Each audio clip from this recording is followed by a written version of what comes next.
모르면 공부하자. 알아도 다시 보자. 관리는 확인이다.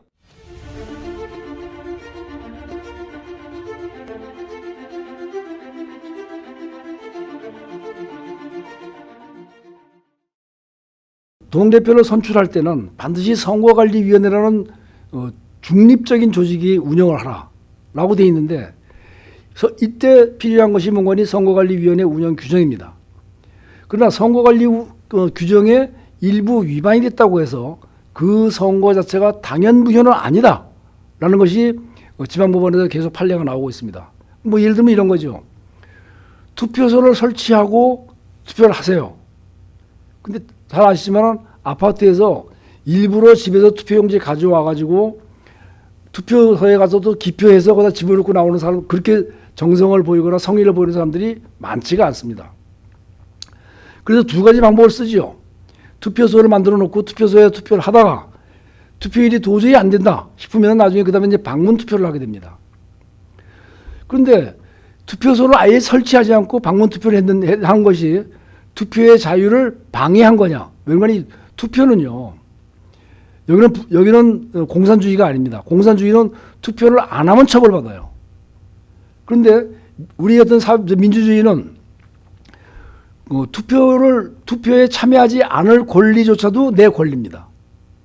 그래서 기본의 권리가 있다는 뜻이죠.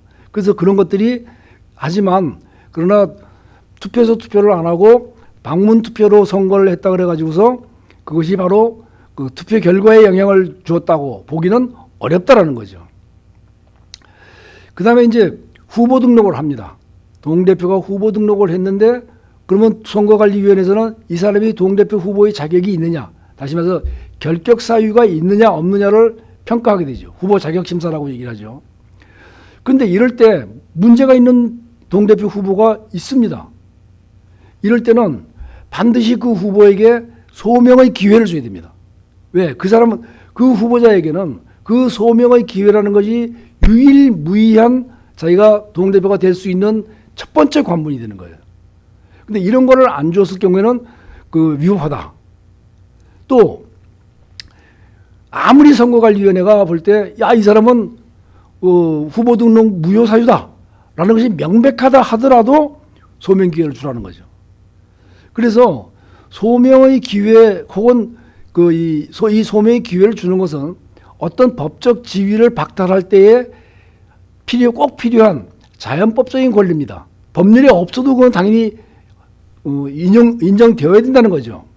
그래서 엄격하게 적용할 필요가 있고, 그 다음에 이 부분은 실제로 그 사람이 동대표 후보가 될 수 없는 사람이냐 아니냐 하는 실질적인 내용보다도 그런 절차적 정당성이 더 중요합니다. 이건 똑같죠. 여러분들 그 회사나 어떤 이런 거 할 때 징계 절차를 거치지 아니하면 그 징계가 무효가 되는, 다시 말해 절차적 정당성이 더욱더 중요해진다는 것을 여러분 기억하고 계셔야 됩니다.